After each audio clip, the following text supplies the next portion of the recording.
traditsioonilised algussõnad siis, et nagu korralikule luuleüritusele kohaselt alustame kirjakoha ettelugemisega, nagu ka eelmisel korral. Tegelikult tervet romaani ette ei loe. Tajusin hoovust, aeglast, kuid järeleandmatut, rahulikku, kuid armutut, ja see viis mind kaasa. Valgus sähvatus, pärra lõputu ohe, põrkusin millelegi, kukkusin. Tasa langes mosaiigikilde, neid kogunes mu ümber, ühines pildiks. Ja see pilt tuli tuttav ette. Näis, nagu oleks see äratundmine saabunud ammu, nagu oleksin ma kogu aeg kõigest aru saanud.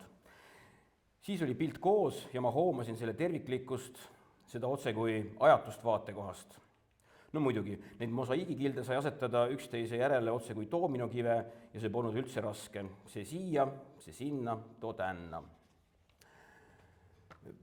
Need sõnad, need laused on selles natuke nagu see tänasesse õhtusse sümboolsed, et need olid, peaks siis olema, kui me keegi nüüd ei eksi, esimene kord, kui Ameerika ulmekirjanik Roger Zelazny jõudis Eesti lugejateni, et see on siis esimene tema tõlgitud tekst on siis 92. aasta jaanuaris ilmus see reaalselt ulmeajakiri Täheaeg, mida andis välja Horisont ja see oli siis Urmas Alase toimetatud ja ka see Leisni romaan Täna valime nägusid, mis siis läbi 2 täheaja numbri, mis kokku ilmus, läbi nende 2 numbri see siis järgnes ja siis nõnda ongi see esimene eesti keelde jõudnud Roger Zelazny teos, küll mitte esimesena lõpuni eesti keelde jõudnud, kuna selle siis nagu teine pool tuli umbes aasta hiljem, jaanuaris 93 ilmus see teine täheaja number.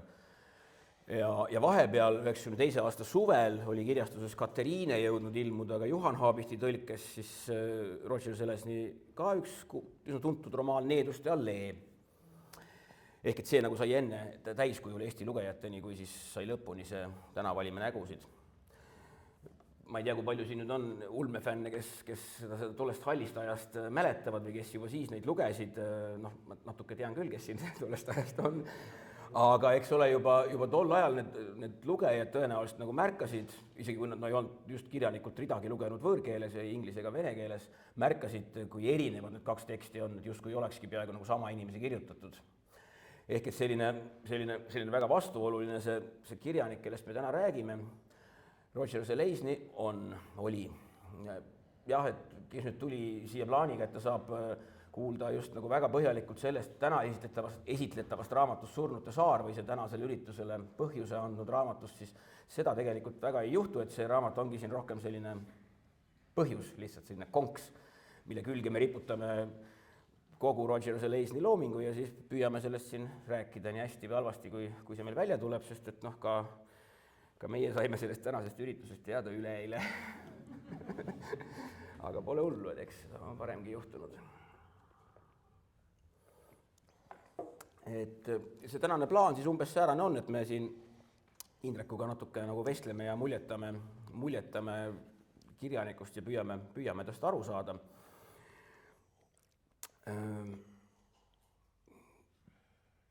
Noh, eesti keeles on olemas, see oli vist siis selle Varrakus ilmunud esimese 5 ämberikroonika viimane köide, ehk siis Kaose kojad, kus ilmus taga Jüri Kallase järelsõna, selline klassikaline autoritutvustus, mis mingi 7 lehekülge, mis siis annab tegelikult kirjaniku elust loomingust üpris hea ülevaate, et seda ei pea siin nüüd täna hakkama ümber jutustama, nagu see eelmisel korral näiteks Pesteriga oli. Et kirjanik on ju tegelikult Eesti lugejatele tuntud, Eesti ulmefännid teda eriliselt armastavad, mingil müstilisel põhjusel, sellepärast me jõuame siin nagu müstilisel põhjusel, aga jah, et kuidagi on niimoodi läinud, et tõlkeraamatute või teoste nimetuste arvu poolest on Roger Zelazny Eestis 3. kohal. Ehk siis, et esimene on seal vastu umbes 25 raamatuga, nüüd uusimaid, ma ei ole seda uusimat stati arvesse võtnud, umbes 25 raamatuga Isaac Asimov, teisel kohal on ka seal umbes 20 raamatuga Vennad Strugatskid ja 3. on siis see raamat, mis meil nüüd siis 6 aega tagasi ilmus, on siis 19. eestikeelne Zelazny teos, kui siis see ajakirjas järjeloona ilmunud romaan ka arvesse võtta. Ehk siis ilmunud on 2 jutukogu tervikuna, mis on seal olemas ka Igikeelts ja Jää ja teine on siis hirmus pika nimega tema silmnäo väravad, tema suu põlevad tõrvikud. Ehk et need on siis kaks niisugust tervikjutukogu, jällegi üsna selline tegelikult harv, et Eesti ulmes on ilmunud just nagu autori originaalkogumikud, et neid on väga vähe ilmunud, no just Fantaasia on neid välja andnud, aga ka mitte ülearu palju, et enamasti ikka ilmunud mingid valikkogud. Aga et sellised kirjaniku enda nagu tema need kokku pani ja tollal ilmusid, et sellised on siis need 2 tükki pluss siis 17 romaani. Loomulikult selle kogu arvu lükkab suureks see, et olemas on kõik 10 köidet Ämberi kroonikaid, mis on ka väga hea, et terve sari on korralikult eesti keelde jõudnud. Aga jah, et Roger Saleisni selline positsioon ulmes, vähemalt nagu minu jaoks on ta umbes säärane, et kui siin 3 aastat vist tagasi oli see, kui see Ameerika ulmekirjanike assotsiatsioon SFFA lisaks sellele suurmeistri auhinnale või suurmeistri tiitlile asutas ka säärase auhinna nagu Infinity. Ehk siis lõpmatus, mille siis nagu mõte oligi, et tunnustada enam-vähem selliseid suurmeistri masti autoreid, aga kes õnnetul kombel enne otsad andsid, kui neile see tiitel jõuti anda. Ja kui see auhind või see aunimetus nagu sisse viidi, siis minu esimene mõte oligi, et et see on siis nagu sellistele kirjanikele nagu Henry Kuttner, kes suri väga noorena aastal 58 või siis ka võib-olla C.M. Kornbluth, kes samal aastal ka sama noorena sama õnnetult suri. Või siis miks mitte ka Roger Saleisni, kes siis 95. aastal, kui ta oli vist kõigest 58, vähki ära suri. Või miks mitte ka Philip K. Dick, eks ole, kes ka 82. aastal suri tõenäoliselt ainult aastat paar enne, kui ta oleks see tiitel antud niikuinii. Aga kuidas ma eksisin. Et selle auhinna esimesena sai hoopis Octavia Butler, teisena sai selle Dennis Lee. Mulle suureks üllatuseks 3. siiski sai selle meeskirjanik, ehk siis Frank Herbert, kellele see nüüd lõppev aasta kevadel vist anti, nii et loota võib, et ehk ühel hetkel jõutakse ka Saleisni ja võib-olla Kuttneri ja nende teisteni, keda on mainitud, aga jah, tundub ikkagi, et laias plaanis loodi jällegi auhind, et seda nagu tasakaalustada, seda ulmeauhindade pikaaegset ebavõrdsust, et ainult mehed võidavad või kogu aeg on mehed auhindu võitnud. Ma kohe jõuan sinna. Ehk et mida ma tahtsin öelda, et minu jaoks vähemalt nagu on Roger Saleisni selline positsioon ulmes säärane, et kui selline auhind nagu Infinity loodi, et minu meelest oleks tema võinud selle esimesena saada. Ehk et ta on ka üks neid, kes tegelikult oleks seda suurmeistri tiitlit väärinud. Kuidas ta sulle üldse niimoodi kirjanikuna, kui oluline ta sulle on olnud? Jaa, tähendab, seda olulisust on muidugi raske mõõta, kui me ütleme, et see Saleisni on Eesti lugeja poolt palavalt armastatud, et ega me seda, kus me seda laavi niimoodi semiootiliselt teaduslikult mõõta saame, et ainult siis nende ilmumisnumbrite järgi, et siis me järelikult peame sellest järeldama, et ju me siis teda nii väga armastame, aga kui ma lappasin seal baasis, mis mitte mingil juhul ei ole muidugi väga representatiivne valim, et eks ta on seal saanud nagu nii lavvi kui heiti ja igasuguseid arvamusi. Et mina teda pikka aega üldse ei lugenud, sest need esimesed kokkupuuted, millest ma mäletan siis Needuste allee ja Lord of Light, olid mõlemad ikka üsna viletsad. Nii et ma ei ole neid üle lugenud, aga nad mulle kumbki ei meeldinud sugugi mitte. Kuigi nad on väga erinevad raamatud. Aga ma ei julge sellest nagu pikalt rääkida, et miks ma neid väga ei armastanud. Muidugi kõike võib juhtuda, kui sa loed üle 30 aasta midagi üle, siis võib äkki hakata midagi meeldima. Aga tõesti, ma sellest Needuste allee fenomenist nagu aru ei saa justkui, et kuidas siuke nagu suhteliselt nagu igast asendist ebaoluline teos on nagu muutunud niimoodi kuulsaks. Aga et ma mäletan, et vist oli siis see Ämberi esimene osa, mis ma lugesin ja mis tundus juba nagu hulka palju parem ja siis võimalik, et 4. raamat, mis ette sattus, oli see Night in Lonesome October, mis esmalt ilmus, mida ma lugesin nagu originaalis, ma seda tõlget ei ole vist üldse lugenud.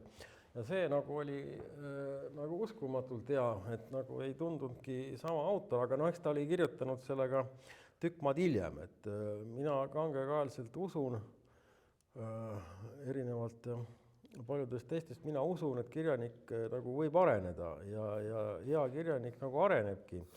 Et selliseid, kes ei arene ja kelle debüütromaanid on väga head, et need on väga harukordsed fenomenid. Et kirjanduses see ring käib natuke teistmoodi kui muusikas.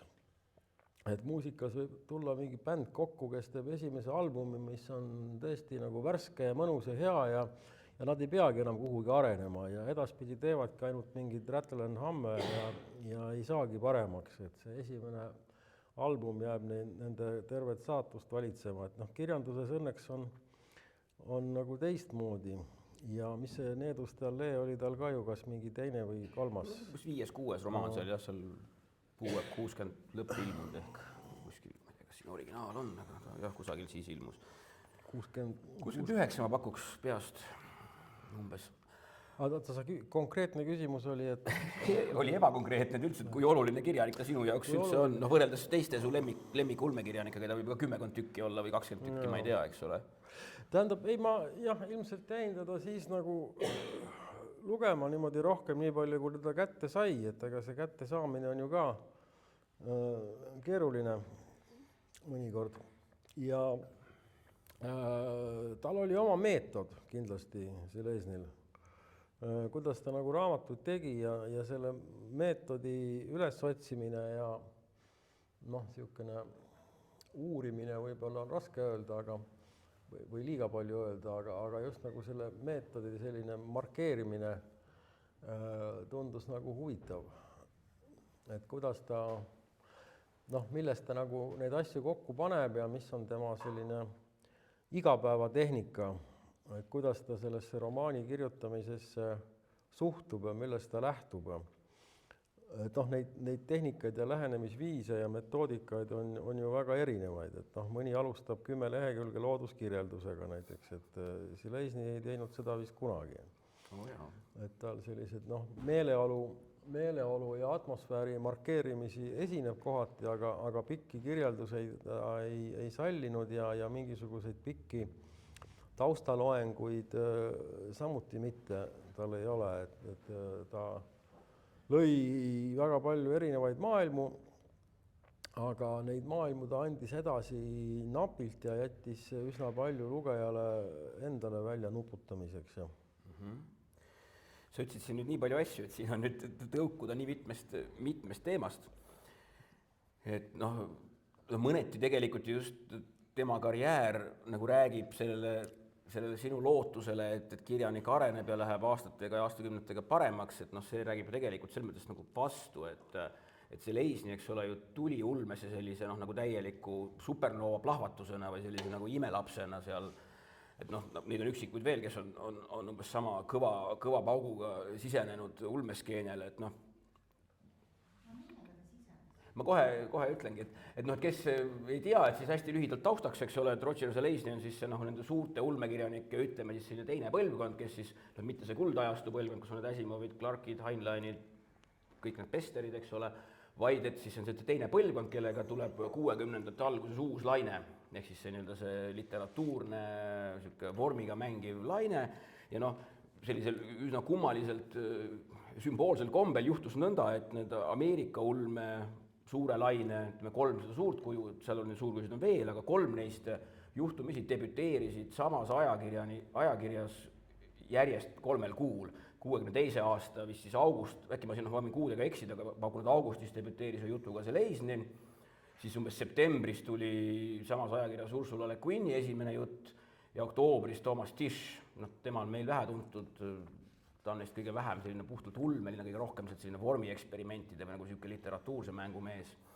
Aga et need 3 kirjanikku, kes peetakse nagu USA selle uue laine nagu Ameerika poole pealt põhitegijateks, lisaks siis ütleme Harlan Ellisonile ja Samuel Delaney'le, et need debüteerisid samas ajakirjas Amazing Stories, mida siis toimetas Sealy Goldsmith Lally, kes oli siis väga sellise uuendusliku ulme toimetaja ja tegelikult väidetavalt küll Železni esimene kirjutatud jutt, selline juba nagu professionaalse karjääri esimene oligi tegelikult see Rose for Ecclesiastes ehk siis Kogu ja roos, mis on Arvi Nikarevi Afras vist eesti keeles ilmunud 2005 aastal ja nüüd ka siin kogumikus peaks ju ühes neist selles esimeses vist olema see pika nimega kogumikus, mis ta ka sees.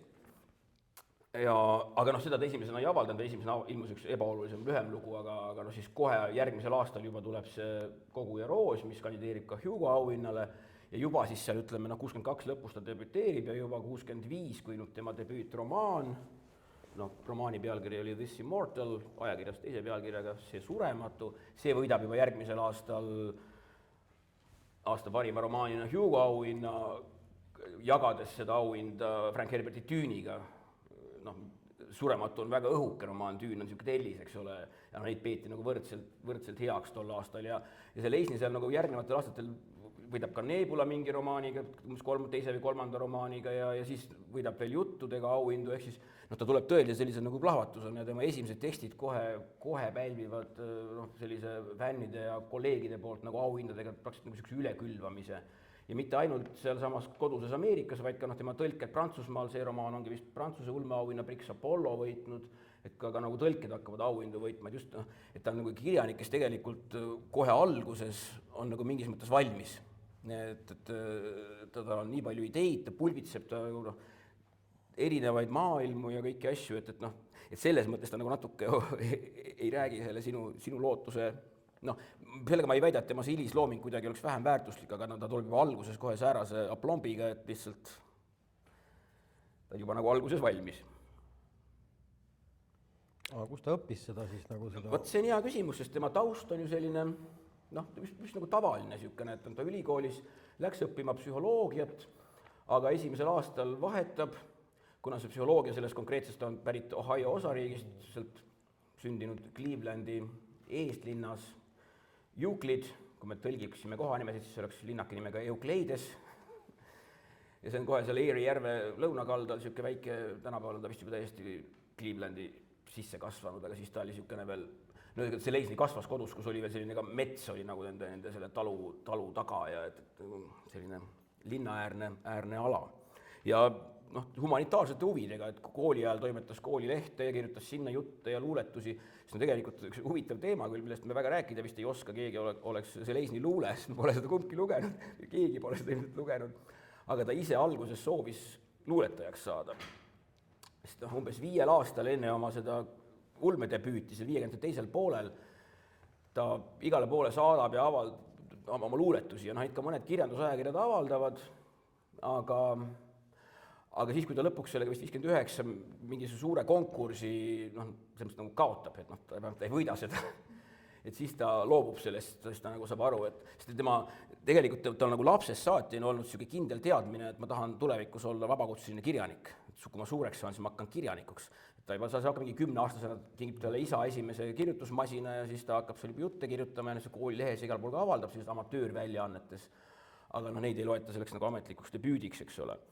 Ja siis ongi, et ta ülikoolis läheb seal, kuna see kohalik Clevelandi mingi ülikool, seal see psühholoogia, mis teda huvitab, mis on tegelikult tema teostes hiljem näha väga see suur psühholoogia huvi, aga ilmneb, et seal ülikoolis see psühholoogia on säärane eksperimentaalne, kus enam-vähem tuleb ajada Hiir Algernoni mööda mingisuguseid labürinte ja neid ringi, et see teda väga ei huvita, et teda huvitab rohkem selline teoreetiliselt lugeda nagu Jungi ja Freudi kohta ja seda uurida nagu neid tekstidena ja mõtelda nende üle, et teda selline praktiline psühholoogia huvitas, ta läheb üle inglise kirjandusse ja see ongi tegelikult tema see ju eriala, eks ole, et ta keskendub sellisele Elizabethi ja Jamesi ajastu inglise draamale, ehk siis Shakespeare, Marlowe ja siis eriti see Jamesi aegne draamakirjanik John Webster, kes viltsatab sellise väikese paha poisina filmis Shakespeare in Love, kes mäletavad, kes roti toppis Gwyneth Paltrow'le kuhugi krae vahele ja kes oli muidu niisugune paha poiss, kellele meeldisid seal Shakespeare'i näidendite puhul rohkem sellised mõrvatseenid ja kägistamised ja siis kelle tekstid ongi, kelle enda tragöödiad sealt kuningas Jamesi ajast ongi selle poolest ju kuulsad, need on sellised hästi verised ja hästi jõhkrad. Ja just ka neist on ta kirjutanud ka oma selle vist ülikoolis selle magistritöö siis seal nendest tolle aja hästi karmidest tragöödiatest. Nii et tema taust on ikka läbinisti humanitaarne. Kuigi teisest küljest jälle on ta ka niisugune noh, selline nagu spordipoiss või et ta ju tegeleb juba seal vist kooli ajal, aga ülikooli ajal eriti tegeleb epee vehklemisega, siis ta hakkab huvi tundma nende igasuguste idamaiste võitluskunstide vastu, et tal lõpuks oli vist judos mingit värvi vöö ja siis aikidos vist must vöö ja ta veel ka seda tai chi'd ja mingeid asju veel hiljem elu jooksul nagu õppis kõvasti juurde. Ja nende pärast jättis ka veel seal kusagil 80-ndatel, kui ta on siis, mis ta seal on 40-ndates eluaastates, jättis ka maha suitsetamise, sest ta oli niisugune korralik suitsumees, nii piip kui sigaretid, aga need jättis maha, kuna tal lihtsalt nagu noh, hakkas vorm halvaks minema, aga tema jaoks oli see võitluskunstidega edasi tegelemine nagu olulisem. Et jättis päeva pealt maha ja noh, et selles mõttes, et ei ole nagu ainult niisugune raamatukoi humanitaar, vaid on ka nagu praktiline inimene. Et noh, tema teosed, kui me nüüd noh, mõtleme, on ju sageli üsna sellised nagu tegevusrohked või siin nagu actionit on nagu kõvasti. Ja noh, ta on ka üks neid kirjanikke, kes tegelikult, kes selle actioni oli nagu ise läbi proovinud mingis mõttes. No teine niisugune nagu Paul Anderson, kes väga põhjalikult testis läbi selle keskaegse mõõgavõitluse, et kuidas üldse selle suure 2 käe mõõgaga tegelikult võidelda on ja kui pikalt sellega vastu peab ja et noh, nii nagu Andersonil on see hästi nagu loomulik ja noh, tegelikult tema enda kogemustel põhinevad need kirjeldused, samamoodi ka selle Eisnil on see action sageli ju väga selline isiklikult läbi proovitud. Nii et noh, selline tema taust.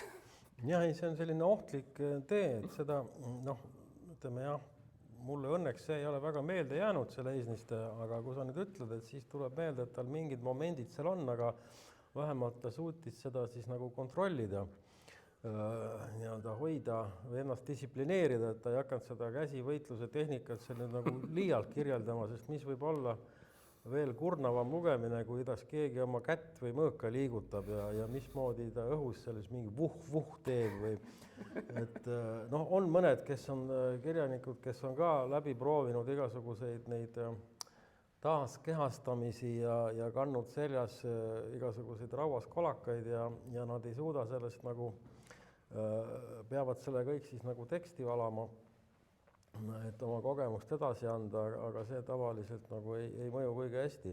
Et jah, et tal neid selliseid natukene selliseid dünaamilisemaid hetki seal raamatutes tuleb ette jah, ja kui sa ütled palju humanitaar, siis see ilmselt seletab seda, et kuigi noh, me nimetame teda ulmekirjanikuks, siis mingisugust teadust me vist tema raamatutes kuigi palju ei leia mitte kuskilt, et ilmselt need marsilood ja või oli tal neid rohkem, neid marsi asju, et ilmselt mingisugust astrofüüsikalist sellist ekspertiisi või fakti kontrolli nagu üle ei ela väga lihtsalt.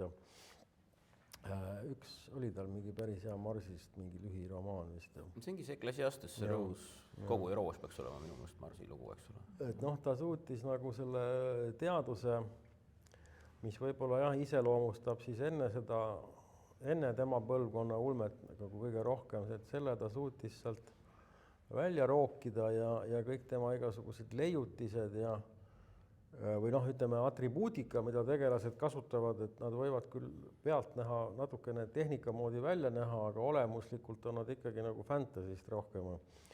Mingisugused need imearvutid, mis seal kuskil raamatus oli ja mingid mõõgad ja asjad, et ega ta selles mõttes nüüd jah, ei kuulu sinna science fictioni hulka nii väga.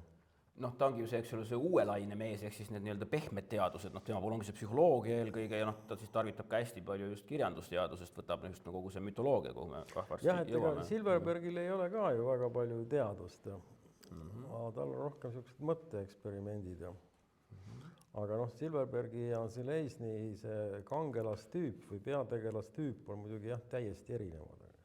Sellest me räägime. Jah.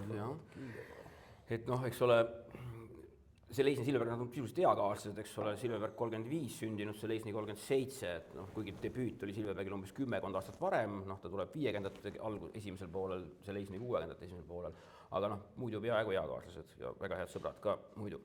Aga jah, et noh, mida ma ka tegelikult ju nende mainitud kahe, kes seda mõõgavärki läbi proovisid ja raudrüüsid, ehk siis Paul Anderson ja samamoodi ka see Eisni, noh, ega nad kumbki väga ei jäänud kinni sinna, et seda võitlust kirjeldada detailides, vaid pigem see oli nagu nende jaoks vist oluline seetõttu, et nad saaks paremini oma kangelase pähe, ehk siis nad kujutaks paremini ette seda tema pingutust või seda tema kannatust, mida ta peab selle actioni läbimise raames kogema, ehk siis, et ta oleks usutavam tegelane, et nad ilmselt said seda realismi sealt, seda sellist nagu tõsiseltvõetavust või tõepärasust.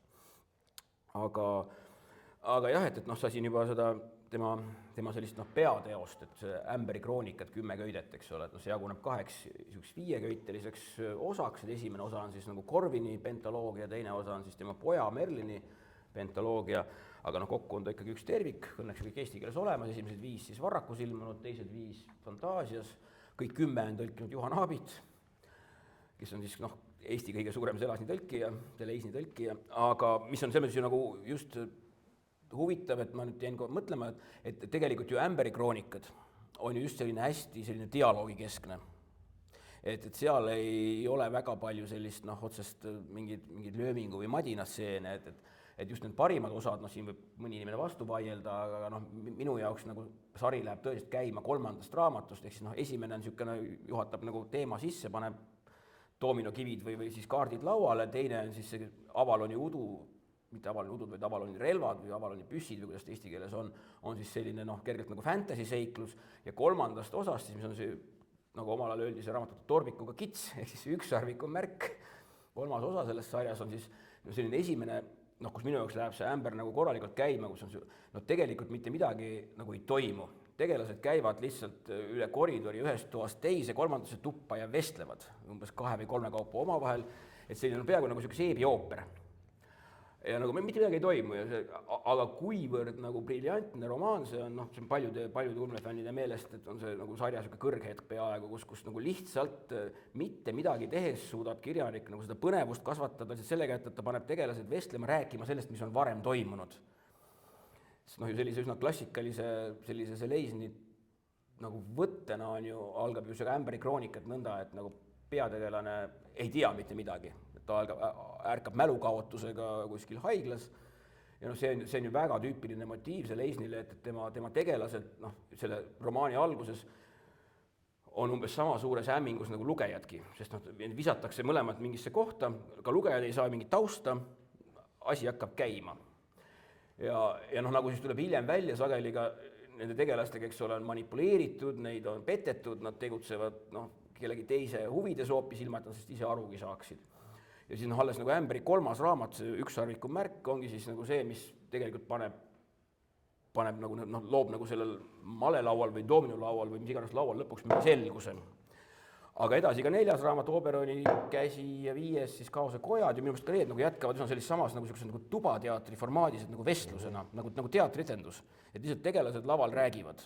Ja siis tuleb see teine tuba, kus siis räägivad teised tegelased. Et siin on nagu väga teaterlik.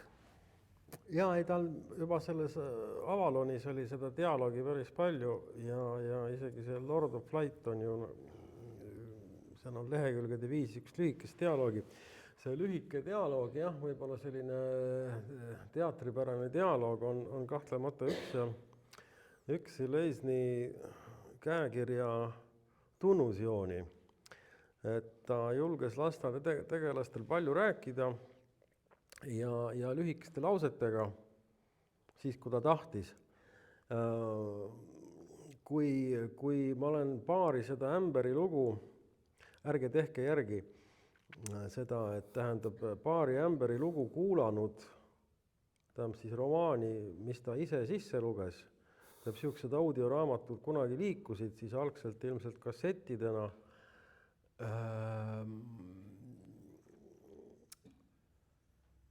ja see on väga halb. Tähendab, autoril ei tohi lasta kunagi ise oma teksti sisse lugeda, sest seal see professionaalne sisselugeja, ta ei markeeri, tähendab tihti nendes pikkades dialoogides, kes räägib, tal on nagu ainult see otsene kõne ja siis, kui ta ise selle niimoodi monotoonselt sisse loeb, siis ei saa mitte midagi aru vahepeal. No võib-olla peab olema jah, võib-olla see mingi native speaker saab paremini aru, aga mina pärast võtsin raamatu kätte ja lugesin üle, et siis sai nagu natukene rohkem välile. Kuigi muidugi jah, ütleme Seleisni fännide seas need tema enda sisse loetud raamatud on ülimalt hinnatud, muidugi kuuluvad nagu altaril kõige tähtsamale kohale seal esmaväljaannete kõrval. On keegi kuulnud, ei ole neid Seleisni enda, mul kuskil olid need failidena, aga vaevalt vist on enam alles. et jah, selle dialoogi kaudu tegevuse arendamine on üks äärmiselt oluline hea tehniline võte, et just nimelt sa arendad tegevust läbi dialoogi, et mitte sa ei lase tegelastel rääkida sellest, mida nad tunnevad, vaid kõik see, mida mõni teine kirjeldaks sündmustena, tema paneb selle julgelt tihtipeale dialoogidesse ja see kordub tal minu meelest ka edaspidi üsna paljudes raamatutes, noh kas või see Lonesome October, seal ju peamiselt tegelased räägivad omavahel. Et kui sa paned kokku nagu väga erinevad tegelased, seal roti ja koera ja mis tal seal kõik olid ja lased neil rääkida, siis see efekt juba iseenesest nagu toimib.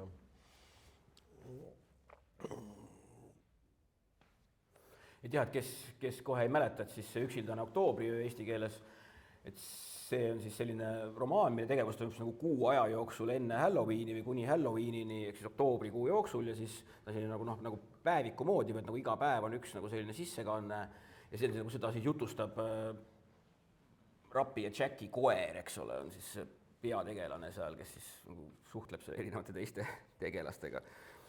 Ja siis kogu see romaan veel mahutub kuidagi Cthulhu mütoloogiasse sisse, nii et aga sinna me vast natukene jõuame, aga jah, et kui me korra veel läheme sinna 90-ndasse, kui ta nagu eesti keelde jõuab, ta jõuabki nagu kolme teosega, eks ole, esiteks hakkab ilmuma see Täna valime nägusid, mis on hästi selline nagu segane raamat, et siin ka Veiko praegu väga huvitavalt tõi välja, et kusagilt nagu tal oli kõrva jäänud või nagu omal ajal levis mingisugune nagu info, et justkui see võib äkki on olla kärbitud tõlge või niisugune lühendatud tõlge.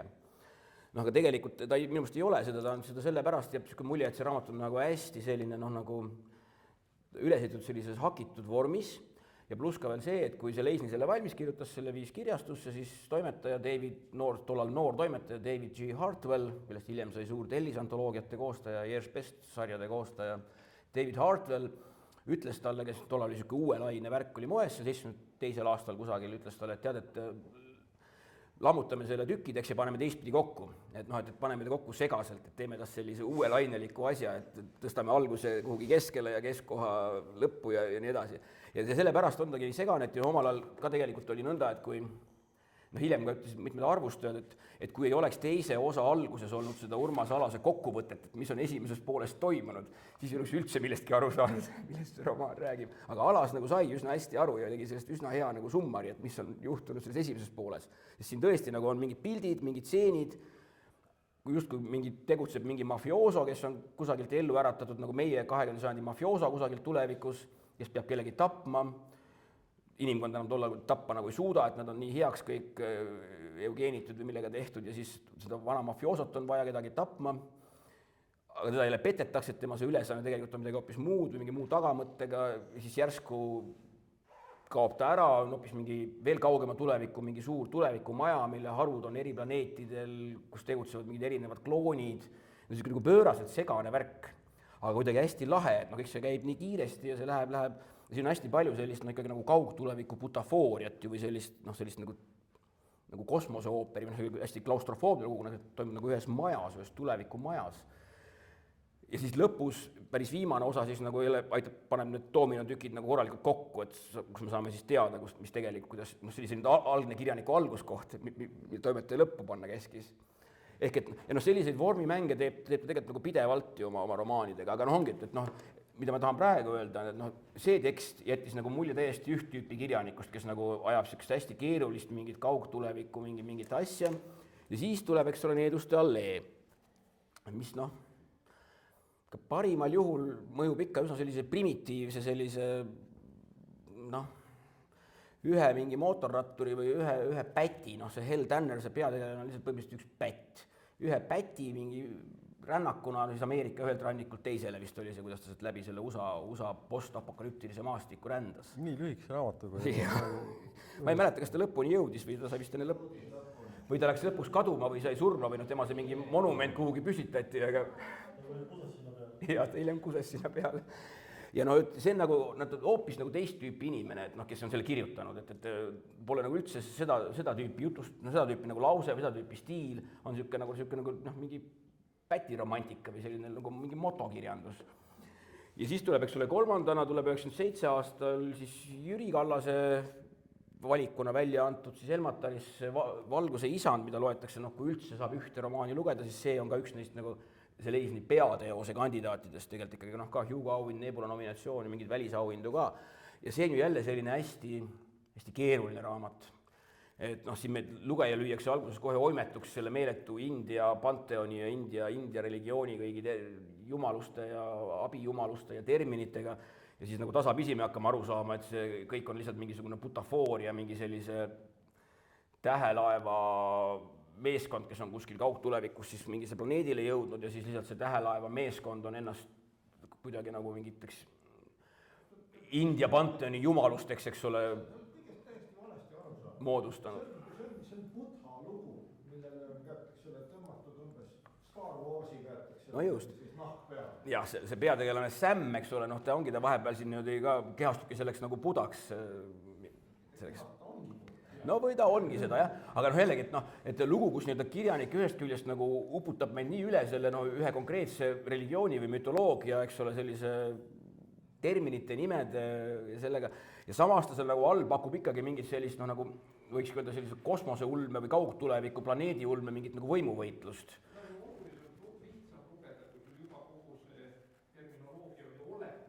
Jaa.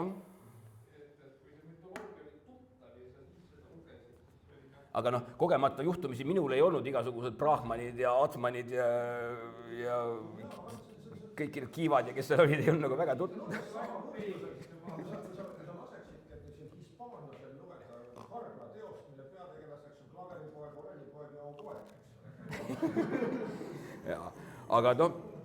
Aga tõsiasi on see, et eks ole, et see romaan, kus Stalkerit ei saanud, ta tuli vist Stalkeri teisele kohale, võitis ikkagi vist Tüün sel aastal, kui see teiseks tuli. Aga ikkagi nüüd hõbemedal, kui Eesti spordikeeles rääkida, et võitis teise preemia. Ei saa võita, teist kohta ei saa võita. Aga sa ütlesid enne, et sulle kuidagi see romaan üldse muljet ei jätnud. Jah, vaat sellest on nüüd mõni aeg tagasi, et ma lugesin ja olin nagu, asi on selles, et ta oli paganlik romaan iseenesest, et mis sa selle igasuguste pagana jumalustega ikka pihta hakkad, et see on lääne kristlikus filosoofia ruumis ei ole sellel nagu erilist tähendust, sellel paganlikul susser-vusseril minu meelest.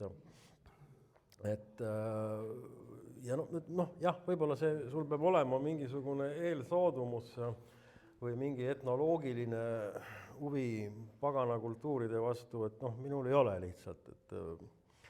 Ja Budast ma tean ka ainult umbes nii palju, et kui ta hing lahkus, siis tehti mingit seda kongi koll, eks ole.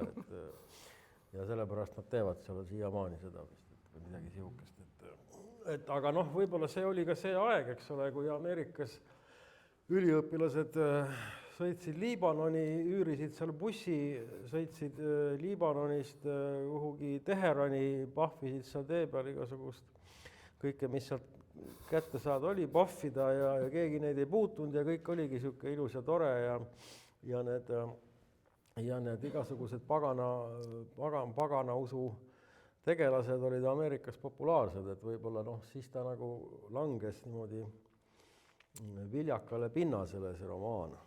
Et aastal 2000 seda lugeda tundus natukene imelik. Ma ütlen, ma lihtsalt mäletan mingeid emotsioone sellest ajast, et ma ei ole seda üle lugenud, aga pärast tuli välja, et selle Eisni puhul ongi see, et ehkki ta see, ütleme, peategelastüüp võib olla väga palju sama inimene või tal on mingi oma lähenemine nendesse peategelastesse, aga ta oskas ja tahtis, pidas oluliseks ja hästi palju erinevate ainest raamatutesse panna, et see jäi tal Jumala abiga ainsaks katsetuseks selle paganliku maailmaga, aga hiljem ta tuli ju nagu ikka jah, sellistele euroopalikele teemadele tagasi. No jah, kohe.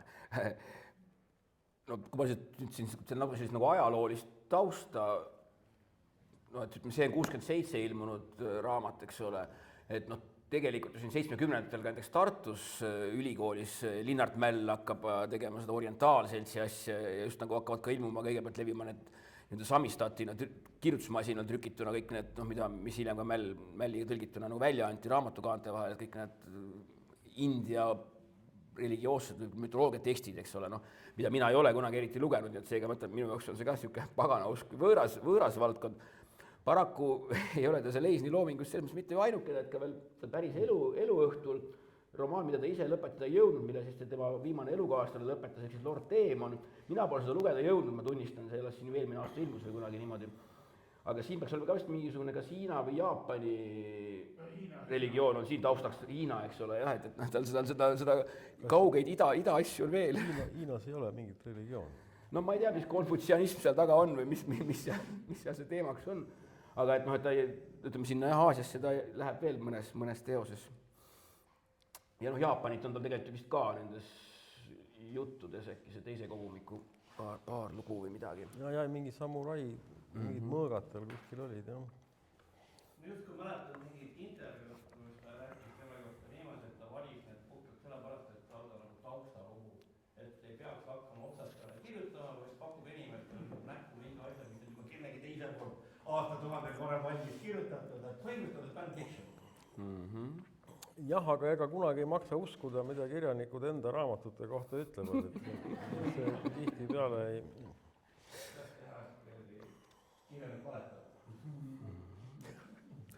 Aga et jah, et ütleme, ongi, et see on siis, eks ole, 3. raamat eesti keeles ja need kõik 3 raamatut andsid nagu täiesti nagu erineva, justkui nagu 3 eri kirjanikku need kirjutanud, nad ükski pole omavahel sarnane. Ja niimoodi ma mäletan ka, et 90 tekkisid ka nagu Eesti just tekkinud ulmefändomis sellised nagu oma nagu mingid jõujooned, et kellele meeldis täna valime nägusid, valdavalt küll mulle ainult, siis suur hulk inimesi fännas just käis selle Needuste ja Leega nagu piibliga ringi, et see on niisugune väga oluline tekst. No seda Jüri Kallas peab väga oluliseks tekstiks. Ja siis mingitel inimestel hoopis meeldis just see selline idapanteoni niisugune justkui väga tiip ja sügavas kastmes asi. No ma ütlen, aga kui tegelikult see raamat nagu läbi lugeda, tänapäeval seda on võimatu teha, kuna see raamat on antud välja umbes 5 või 6 punktise kirjaga. Et seda lugeda tänapäeval ei saa, võib-olla oleks kordustrükki vaja teha. Mulle juba 25 aastat tagasi meeldis kõik need 3 ja Indrek Harvlas on ääreselt. Väga hea, et see on nüüd ära fikseeritud. Aga ma just mäletan, kas sellist üks esimesi Estkone või kas päris esimene või kus umbes nagu siit romaanist mingid märksõnad läksid, eks ole, kasutusse, see aspekt ja atribuut, millega seal mingi esimeste Estkoni öödel, varahommikutel verbaalselt äsati. Ehk et mida ma tahan öelda, et need kõik teosed nagu avasid üsna sügavat muljet sellele 90-te tekkivale Eesti ulmefändomile, et nad olid nagu väga olulised. Ja siis, kui 99 see Ämber ilmuma hakkas, oli ka vist juba suur osa seda lugenud mõnes loetavas võõrkeeles, et see ei tulnud nagu siis avastusena, vaid juba oldi sellega tuttavad. Aga jah,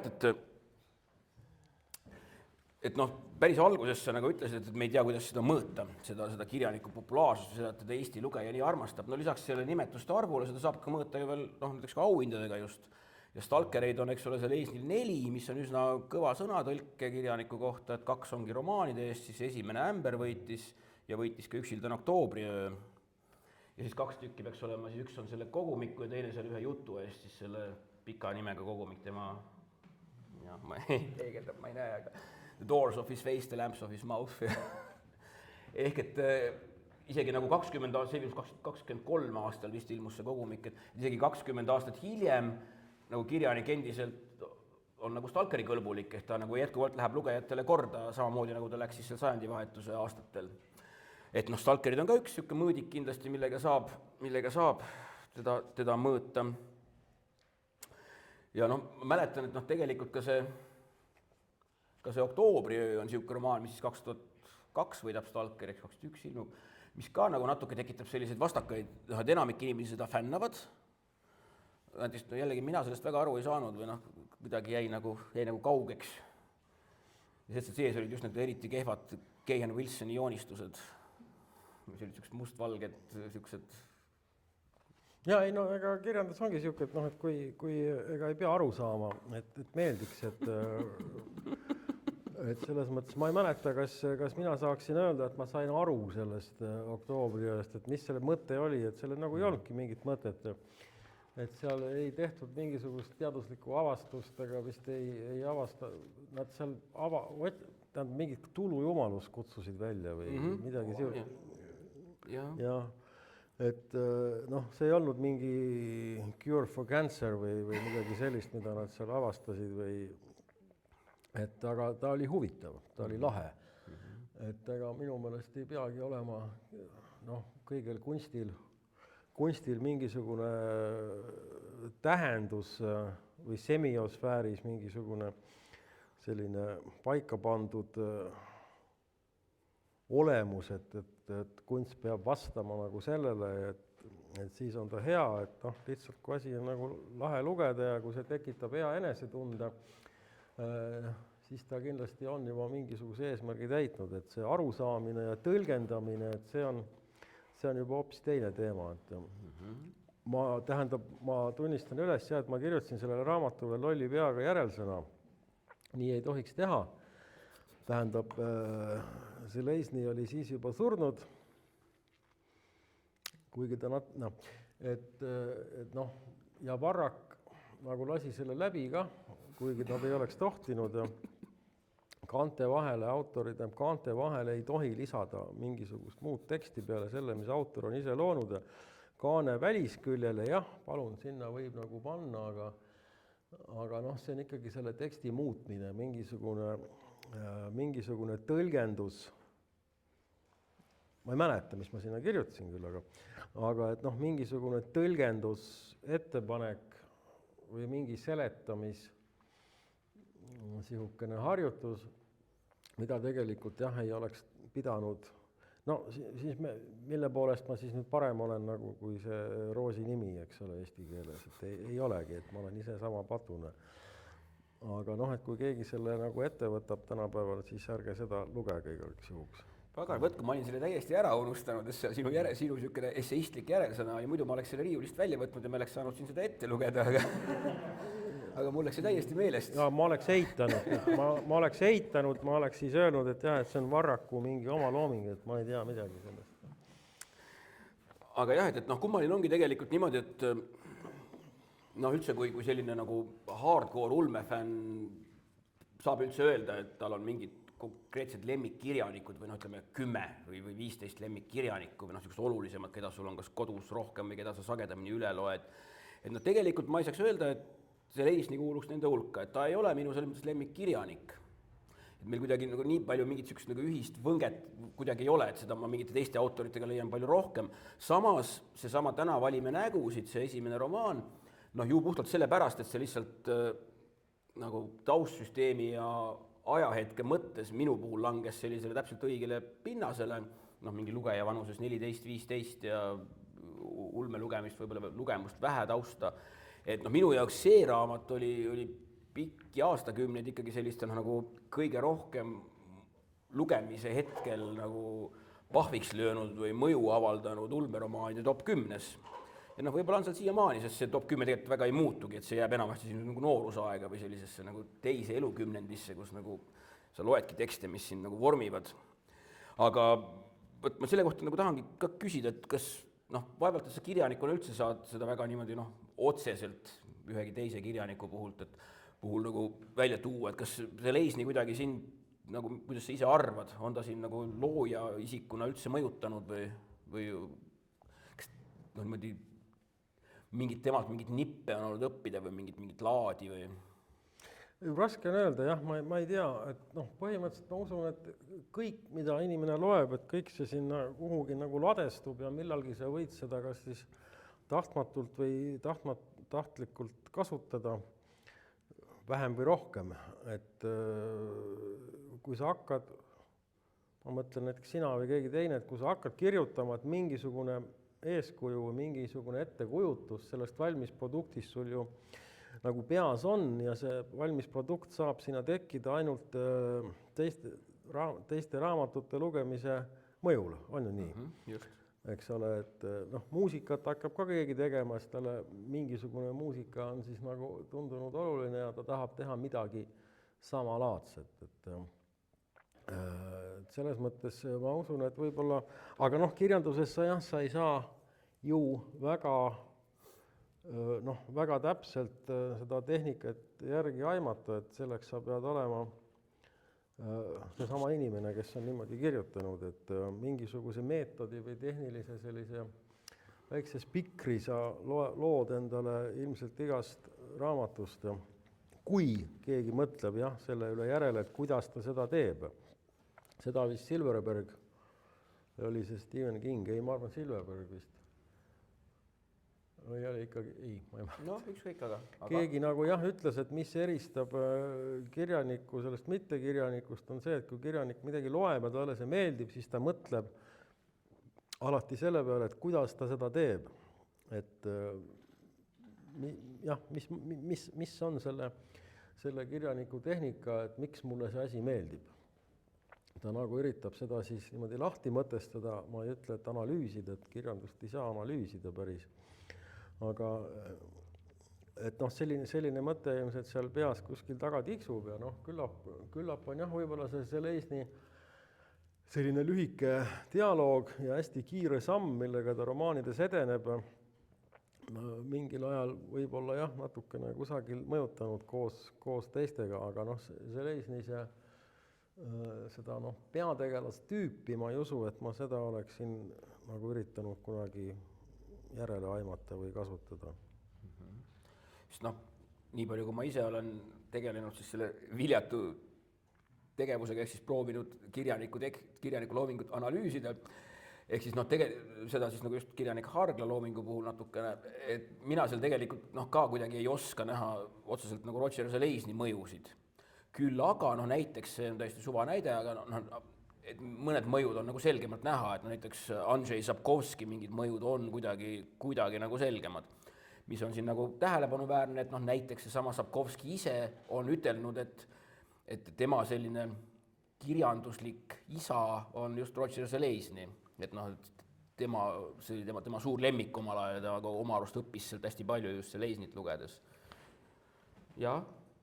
Siin on just see asi, mida me enne siis rääkisime. Zelazni kätte siis võtab mingisuguse paketi ja tõmbab sellele peale siis uues kinni. Täpselt seesama, mida võetakse poolakas teeb endale Krimmide muinasjutud. Kus lumivalgeke on siis veendnud oma kaevu ja kaupmeeste röövimine on palju tulusem. No näiteks jah. Sobib, see näide sobib täiesti. Aga vaatame, palju meil siin veel, meile natuke on veel minna. Ehk et ma lihtsalt siin panin endale kirja, et sellest ma kuidagi ei kavatse rääkida, aga lihtsalt niimoodi loetlen, et markeerimise huvides, et see Leisni selline humanitaarne taust või see, kui palju nagu erinevaid mütoloogiaid tal eks ole kusagil figureerib, et ta nagu opereeris nagu üsna vabalt ja hästi nendes erinevates, et siin juba mainiti, eks ole, seda Hiina oma Lord Demoni näol ja seda India oma valgusisanda näol ja siis seda, kui me loeme seda Cthulhu mütoloogia, siis selle oktoobriöö näol. Aga just, et nüüd tulevadki veel, et täpselt see valguse ja pimeduse olendid, ehk siis Creatures of Light and Darkness on siis vana Egiptuse panteon on seal tugevalt mängus. Ta päris alustab, eks ole, hoopiski selle Kreeka mütoloogiaga loomulikult, seal üks lühiromaan Fuuriad, aga siis ka seesama esimene Hugo võitnud romaan This Immortal, see surematu, mis siis oli And Call Me Conrad, et kutsuge mind Conradiks, oli see ajakirja versiooni pealkiri. Ja tal tuleb nüüd seal veel, et kohe see teine romaan, mis ka seal mingi Hugo või Nebula võidab, Dream Master, mis siis ajakirjas kandis pealkirja He Who Shapes, tema, kes seda kujundab. Seal oli niisugust Põhjala või niisugust Keldi ja kuningas Arturi mütoloogiat sees ja üks romaan, mida mina ei ole lugenud, see on 82. aastast Kassisilm, Eye of Cat, et see olla hoopis seal mingi sellise indiaani Navajo mütoloogia peal, ma ei tea, oled sa seda? Ma olen seda korduvalt kunagi alustanud, aga mitte kaugele nagu jõudnud, jah. Ta on mul olemas. Aga et väga selgelt, eks ole, niisugune mütoloogiatega mängimine, tema jaoks peaaegu et kohustuslik taustsüsteem, et tal enam igas teoses on mingi kusagilt ajaloost või planeedi minevikust kusagilt mandrilt pärit kultuuri, mütoloogia, religiooni taust.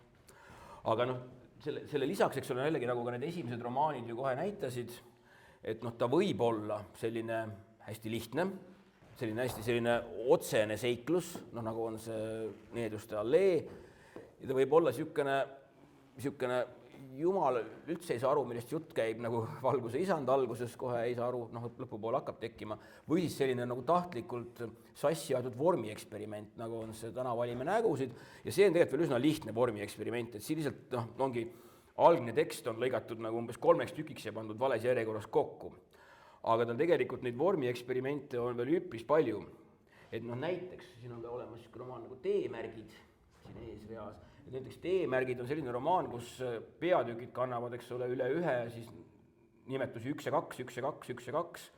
Ja siis 1 on nagu selle peategelase selline nagu areng või tema nagu see kulgemine ja need peatükid 2 on siis selliste kõrvaltegelaste nagu noh, mingid lood, mis nagu vähem selle ja need lood on ka veel sääraselt, noh, see on nagu legend, aga see võib ka tõsi olla, et kui ta oli nagu valmis kirjutanud, et siis kas tal endal tuli mõte või jälle üks toimetaja ütles talle, et aga need nagu selle B-osa või selle need 2, nendel ei ole järjekord oluline ja ta põhimõtteliselt lükkaski selle järjekorra nagu huupi segamini ja pani need nii-öelda 2 ühtede vahele täiesti suvalises järjekorras.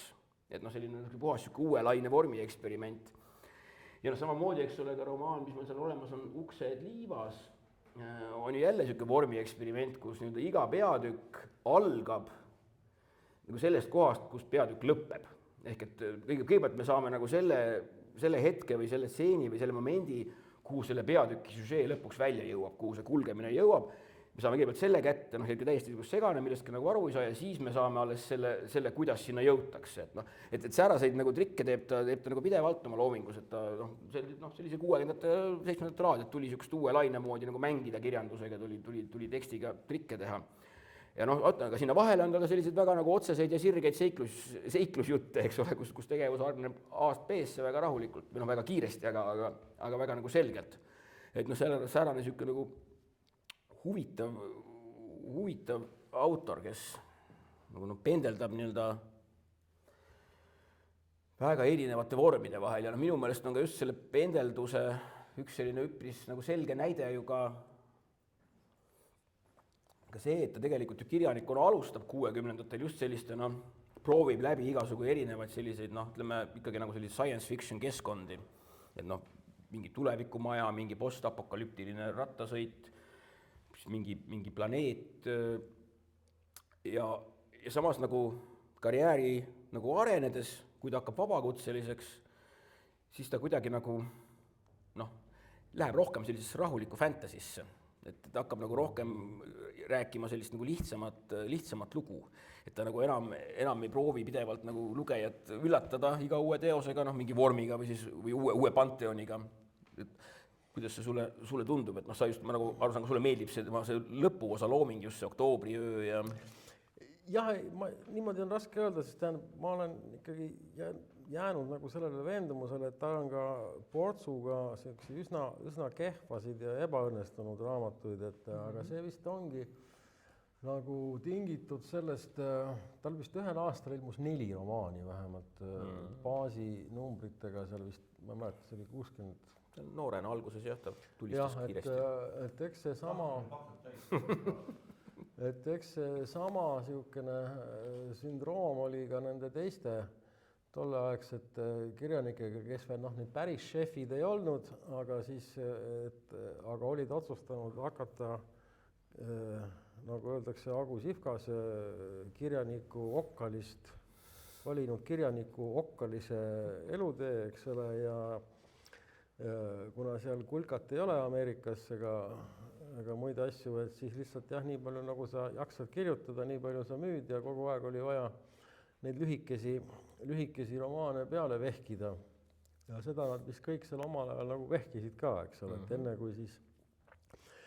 kui siis mõned nimed said nagu suuremaks ja siis võis nagu keskenduda rohkem sellele, mida sa rohkem nagu usud ja tahad ja oskad võib-olla paremini teha, et see kvantiteet oli nagu selle loomingu algperioodil vist oluline. Seda nad vist ju kõik tegid seal, lühikesed lühikesed romaanist, millest me võib-olla tänapäeval enam nii palju teada ei taha. Ma ei tea, kas see Needuste allee on Ameerikas ka veel populaarne, kui nad üldse seal tänapäeval veel niisugust nime mäletavad muidugi, kahtlane jah.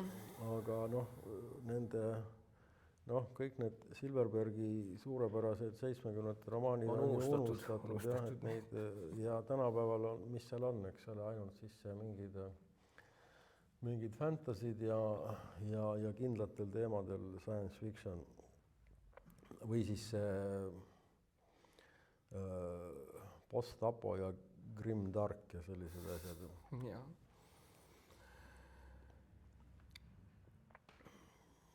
Aga jah, et sellised omal ajal see kuidagi nagu mitte, et me peaksime üldse tänapäeval mingit kirjanduskriitikute nagu selliseid omaaegseid hinnanguid väga südamesse võtma või neid üldse eriti palju meenutama, aga lihtsalt igaks juhuks markeerin ära, et omal ajal seda siis, kui eks ole, see Leisni alustab, ta saab palju neid auhindu väga eriliste teoste eest, enamik on nagu väliste tunnuste poolest siiski nagu science fiction ja siis, eks ole, kui ta hakkab seda Amberi dekaloogiat kirjutama ja avaldama, et siis ta umbes samal ajal ka hakkab vabakutseliseks ja siis paljud kriitikud justkui nagu pettuvad selles, et nagu sellise kirjanik, kelle iga romaan oli nagu täiesti omaette ja täiesti uudne, et see kirjanik nüüd nagu on hakanud vorpima selliseid, eriti veel kuna 70 puhkeb see fantasy buum, et on hakanud vorpima sellist nagu sarja fantasy't, kuigi tegelikult Amber on kõige kaugemal sellisest geneerilisest sarja fantasy'st, et ta on väga omanäoline asi ikkagi. Hall ja päkapikki üldse ei ole. Jaa.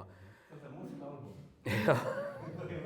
Aga igatahes nagu kriitika kuidagi nagu pettub temas, et kirjanik, kes omal ajal andis nii palju lootust, aga siis nagu, kui tal nüüd on nagu käes nagu oskused, tehnilised võimed, et nüüd ta nagu ei tee midagi huvitavat sellega või teeb sellist nagu tavalist, turvalist asja.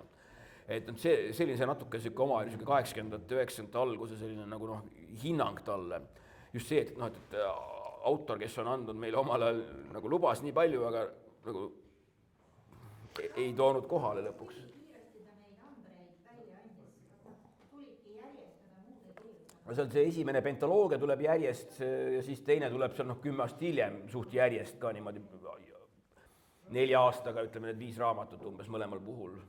Samas ta ju küsis väga tugevalt sellest, et mida ta tegi, sellepärast et ta kogu aeg läks, aga mis siis, kui see üks tuttav asi on see. Oh jaa. Ja Amberi prinsid on samuti, see on see Shakespearean fairy osa, ainult et dimensional travelers. Ta nagu selles kontseptsioonis ei erine mitte kuidagi näiteks Valguse isandast, ta oli pikem. Jaa. Ja seal on seda mütoloogilist ainult nimed, kes kättakse, siis kummiks hoopis teine asi. See on puhas Platon.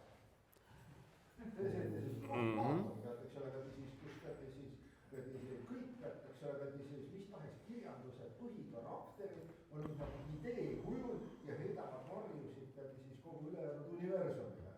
Aga nüüd ongi nõnda, et see nagu, ütleme kuskil 6-7 aastast ilmus üks monograafia, siuke nagu noorema põlve kirjandusteadlane püüab analüseerida tema loomingut ja see juba saadabki nagu kogu selle varasema kriitika kukele ja ütleb, et tegelikult on ka need hilisromaanid nagu täpselt sama heal tasemel, sama huvitavad, kui sa lähed neile eelarvamuste vabalt ja see on tõsi, eks ole, aga mina pole lugenud, aga tal seal lõpus tegi ka mingit nagu kollaboratsioone, eks ole, et tal on mingi fantasy-loogia koos Robert Sheckliga, pole sattunud ette, aga ütleb see kirjandusteadlane, et see tegelikult ei ole kuidagi halvem, et see on nagu süžee poolest nagu sama lahe, seal on sama mõnusaid karaktereid, hea dialoog. No kui teadlane ütleb, siis peab ju... Näiteks selle kohta, et näiteks see Valguse isand, kui võrrelda näiteks seda nagu selle Amberi prinsidega, siis Valguse isand hakkas nagu keskelt või meedia res pihta, eks ole. Kõik hakkab tal pihta keskelt. Ei, selles mõttes keskelt, et kõik oli toimunud ja see oli nagu lõpusirg oli ees. Aga samal ajal, kui prinsid hakkasid pihta ikkagi suhteliselt alguses. Ei hakka ju. Selle tegemise jaoks. Niimoodi, et ta on paremalt koos meiega, eks ole. Samal ajal kui teised mõtled, et mis ta seal veel ees oli, eks ole. Kõik on rääkimata, aga tegelikult kõik oli toimunud. Aga kui panna nagu teine järjekorras, ta on võib-olla väga sarnase. Kahte momenti tahtsin veel puudutada. Et tähendab, üks millest ikka nende kirjanike puhul räägitakse, on filmid, eks ole, et vist on 2 filmi temast või. Ja kas mitte ühes ei mänginud see suur Mick Jagger isegi, kui ma nüüd segi aja. Ja noh, üks on see Damnation Alley, eks ole. Ja siis mul kusagilt, ma ei jõudnud kontrollida, aga ma mäletan, et mul kusagilt mingi selline asi vibreeris, et see Ämberi telesarja, seda vist ei ole kunagi tehtud, et kui tahetud teha, jah, mingi uudis kuskilt läbi jooksis, siis see vist teoks ei ole saanud. Jack of Shadows või ma mäletan, mis see võis olla. See on meil seal ka olemas, eks ole, varjude Jack on ka eesti keeles olemas. Seda paljud peavad justkui selliseks nagu Ämberi mingiks nagu nukleuseks või alglooks. Kirjanik ise eitab seda eessõnast, ta ütleb, et see ei ole kuidagi selline see Ämberi maailma alllugu, vaid et see on hoopis niisugune tribuut Jack Vance'ile ja et see Jack seal peal on eelkõige nagu Jack Vance, et ta just püüab väga nagu sellist Vance'ilikke hästi kirevaid fantaasiamaailmu seal sellele nagu avaldada oma tänu või tunnustust või kiitust.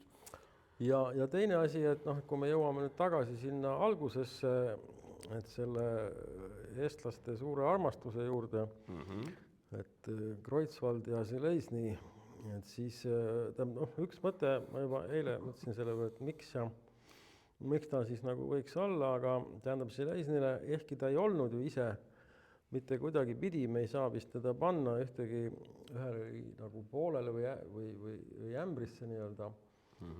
Et on see tema sihuke mässulisus, et kõik tema päätegelased, mitte kõik, niimoodi ei saa kunagi öelda, aga see temal väga tihti korduv peategelaste ja ka läbijooksvate tegelaste tüüp, ta on selline ambivalentne, kaootiline, mitte kunagi, jällegi ma ei saa öelda, et mitte kunagi, aga enamasti me Železnile kohta sellist tavalist, heas mõttes tavalist kangelast, kes on, kuidas? Kaido. Jah, ütleme, nagu me tavaliselt Eesti ulmes kohtame, eks ole, kes on selline hästi tugev ja ilma nõrkusteta ja suurte relvadega. Aga et tal on jah sellised nagu kaootiliselt head tegelased, kelle motiivid ei pruugi olla tihtipeale väga õilsad, aga kes ikkagi natuke teevad nagu head ka, aga alati on tal olemas, jällegi mitte alati, miks ma ütlen seda, tihtipeale enam jääb meelde, kordub, on see mässumeelsus. Võib-olla siis juba sellest Hell Tannerist saadik, et need tegelased tal tihti mässavad mingisuguste asjade vastu, nad on sellised parajad rebelid. Nad ei olnud konformistlikud. Nad mahtunud tavalistesse raamidesse. Mina ütleks, et neil oli kõigil mingi oma uskumus või mingi joon, mida nad tahtsid ajada, kas see oli siis kättemaks või miski, millesse nad tugevalt uskusid. Jah, et see on niisugune dramaturgia reegel, eks ole, et sul tegelane, et sa saaksid tegelase nagu käima panna ja loo käima tõmmata, sul tegelasel peab olema, eks ole, motiiv tegutseda, midagi saavutada, millegi poole püüelda. Jah, et olgu see siis, et kas maailma päästmine või selle mingi sõrmuse viskamine kuhugi auku või midagi sellist. Jah, ja tal, nagu ma ütlesin ka enne juba, et tal see alati see peategelane alati on säärane, kes siis, eks ole, alguses õieti ei saa aru, et kus ta on ja mida ta teeb väga tihti. Ja siis tal alguses nagu valetatakse, et ta pannakse nagu justkui nagu mingi asja nimel tööle, mille tegelikult põhjuselt ta ise ei tea. Aga see on ka natuke, siis ta poole pealt umbes saab aru ja teeb oma mõtleb asjad ümber. Aga samamoodi ka näiteks, mina ise ei ole seda välja mõtelnud, seda ma lugesin selle kirjandusteadlase monograafiast, et tema üks kõige põhilisemaid leitmotiive on ka selline nii-öelda kadunud isa otsing. Ehk siis sellise kadunud isafiguuri, see ei pea olema päris isa, eks ole. Ja tõesti, kui nüüd hakata nüüd läbi mõtlema kogu loetud Železny peale, siis sa leiad seda siin, seal, et alati seda, kuidas Korvin otsib seda isa Oberoni taga, eks ole, Ämberi esimeses pentaloogias, teises otsib poeg Merlin taga isa Korvinit. Ja seda tuleb veel, seda samamoodi saab selle sama nii-öelda teoreetilise raamistiku nagu tõsta tänavalime nägusid peale, kus siin need tulevikukloonid püüavad seda oma mineviku mafioosot taga otsida ja noh, seda saabki jällegi väga-väga mitmete Selesni teoste peale sellist mingit sellist nagu mentori või isafiguuri, kes on kuidagi nagu kaduma läinud nagu tagaotsimist, et seda esitab hästi palju, et noh. see oli kapten Grandis oli ka. seal oli see nagu literaali otsiti isa taga. Aga et noh, näiteks, et selliseid asju, noh, et see ongi see töö, mida nii-öelda kirjandusteadlased teevad, et nad leiavad mingi sellise asja ja siis nad nagu otsivad ja näitavad, kuidas seda on siin ja siin teoses täpselt see olemas kõik. Et seal selles monograafias, kes tahab lugeda, see on veebis PDF-ina vabalt leitav, et selle saab, seal on selliseid huvitavaid mõtteid nagu veel, keda huvitab see Selesni looming just säärasest vaatepuudist, et mis siin on veel mingi läbiv motiiv või mis on mingi asi. Me ei ole paks raamat, 200 lehekülge ainult siuke. Kui kedagi hambaarstist veel vähem saab uskuda, siis on see kirjandusteadlane. Miks sa hambaarsti ei usu? No nad leiavad igalt poolt üks auke.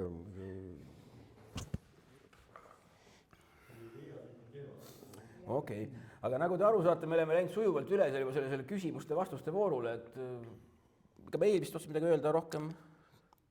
Sina said ära kõik puutuda need asjad, mis... Jaa, ei vasta küsimust. Et kui on kellelgi veel midagi siin nagu oma panust anda või küsida, et siis me püüame ka kuidagi reageerida. Ega me ei tea tingimata vastuseid, aga kas kellelgi on veel mingid mõtteid? Või ma ei tea, kas keegi teist teab seda vastust, et miks just see kirjanik on kuidagi Eestis nii... Miks ta läheb nagu Eesti ulmefännide selle psühhega nii kokku, et temast on nagu nii pop-autor saanud, et 4 Stalkerit ja 20 raamatut. Noh, kuidagi nagu Asimov Stugatskid on see nagu arusaadav. Aga tal on lühikesed raamatud. No jaa. Selensi kirjutas kommerts. Seda, mida ta pidas hetkel kõige paremaks müügiartikliks. Siis, kui olid siis populaarsed mootorrattaklubid, siis ta kirjutas Helldannerist. Siis, kui Beatlesid läksid Indiasse mediteerima, siis ta kirjutas Valguse isandat. Ja see ei ole üldse halb, eks ole. Jack London kirjutas siis kogu aeg, siis 10 tonni kogu maailmale võlgu olles, selleks, et siis järgmise kuu arved ära maksta. Ja Alexander Dumas. See ei ole üldse halb, aga kirjutas kommertsi. Ja kirjutas seda sedasi, et oma noores jaoks, siis, kui sõrmed olid kiired, siis klõvistas klaverit nii kiiresti, kui suutis. Hiljem mõtles, et võtame Egiptuse Pantenoni, võtame Hiina Pantenoni. Ja siis, kui neid lugeda nagu selle järgi, et ma pean enne olema egiptoloogia või India usundi professor või seda lugema hakanud, siis see on vale suhtumine. Tegelikult nagu see, kui sa oled vaadanud hästi palju Star Trekki ja Star Warsi ja siis võtad ette see Valguse isanda, siis tegelikult sul ei ole vaja India mütoloogiat enam eraldi õppima minna, sa saad enam teada, millised seal tegelesed omavahelised suhted. Üldse jah, see täpselt nii ongi. Ja teistpidi ma igaks juhuks rõhutan siia, et nagu see Selesni see mütoloogia kasutamine, see on tal 100% pädev, et see ei ole sellisel nagu väga sellisel populaarteaduslikul või asjaarmastaja tasemel, et ikkagi tema enda see tollane võrdleva kirjandusteaduse ja siis selle inglise barokkkirjanduse magistrikraad, see ei ole Bologna magister, vaid see Mana magister, oli piisavalt nagu kõva akadeemiline kraad, et ta oligi nendes valdkondades ekspert. Need mütoloogiaid ta tundis nagu päriselt ka. Luges läbi Odüsseia ja aga mis siis teha, kui kõik peategelased oleksid mootorratturid Californiast? Ja ma pakkusin pärast mulle meeldib, mis on nii tema enda kui ka tema tegelaste selline fundamentaalne mängulisus. Ehk siis see olukord, kus miks mitte on perfektselt hea võrd. Ma ütleks selle kohta niimoodi, et tegelikult siin on huvitav aspekt, et on olemas see nii-öelda hard science fiction, mida kipuvad tavaliselt kirjutama algajad, eks ole, ja siis ajas võõrvalt läheb nii-öelda soft science fictionist, kus läheb mitte see, et kuidas, vaid miks tuleb küsimus. Ja ta on selle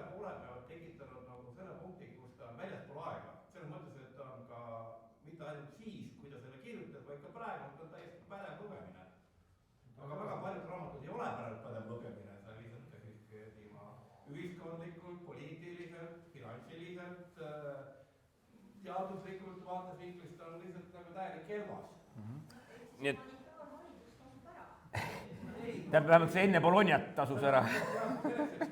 Kinni hoida pead teadma, mis võiks tegelikult olla. Aga üldiselt jah, see on nagu üsna hea sihuke summari siia või kokkuvõte, et see Leisni teosed on üpris hästi vananenud. Nad kõlbavad lugeda ka praegu, teine asi on see, kas see on mingi lapse või lemmik mõjuks samamoodi, nagu ta siis mõjus, aga üldiselt nad lugeda kõlbavad tänapäeval väga hästi. Nad ei ole kuidagi, olgu siis kas nii-öelda tehnilis-meetodiliselt või kuidagi mingite teemade poolest ei ole ta üldsegi nagu ajast ja arust tänapäeval, vaid sobib kenasti. Ja nagu me siin just kirjeldasime, teda on 20-30 eri sorti, et teda nii palju erinevaid asju, et siis jah, siit saab neid paljusid osta ja see raamat, mida me täna esitlesime, millest me sõnagi ei rääkinud, Surnute saar, ma nii palju ainult ütlen, et see oli oma umbes veerand sajandi taguse lugemuse põhjal, ma ei ole seda värsket lugeda jõudnud veel. See alles tuli välja, eks ole, mõned nädalad tagasi.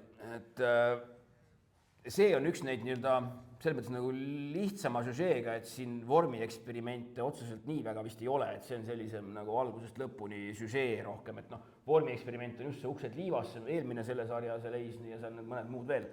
Aga et see on sellisem nagu otsesem lugu, aga ta jällegi räägib sellest, kuidas üks tegelane jõuab nagu piisavalt lähedale sellele, et ta on nagu peaaegu jumal ja siis, eks ole, millised nagu küsimused sellest tekivad, et mida jumalana teha või miks jumalana olla ja kuidas olla ja kas olla. Seal raamatus on väga lahe on see, et nad vormivad maailmad ja ei ole üldse kirjeldatud tehniliselt, kuidas nad seda teevad, aga nad vormivad maailmad ja nad õpivad seda. Aga ma tahan öelda, et seal just seda nagu, seal ei ole üldse selgitatud tehniliselt, mitte mingit nagu. See vorm on oluline. Aga see Jumal ei vaja tehnika. Aga see on nüüd sellest kirjaniku sellisest esimese 5, 6, 7 raamatu perioodist, see 65–70 enne Ämberit, see oli tema selle noorusaja veel sellest, kuidas sahk oli, kuidas sa ütlesid, sahk oli täis. Et see on sellest nagu algusaja romaan. Ja jah, loomulikult soovitan, muidu ma poleks seda siia sarja soovitanud. Kui ma Sandersoni nagu materjali ette valmistasin, siis selgus, et enne kui Sandersoni esimene raamat avaldati, olid sahtlisi kirjutanud 16 raamatut. See on nagu karm. Et lihtsalt istunud täna tellipoa ees, kus ta administraator oli, ja öösel lihtsalt kirjutas iga aasta mingi 4 raamatut ja lõpuks oli tal 16 raamatut sahtlis, kus ta hakkab vaikselt välja konkima. Loomulikult, sest see asja point ongi see, toimetaja nagu ütles, et jällegi siit veel ära jooksma ei pea, et siin on veel veini, ma usun, et kes tahab, saab veel natuke siin arutleda, juttu rääkida, et meid siit tõenäoliselt minuti pealt välja ei aeta, nii et vale koha peal ütlesid kohe.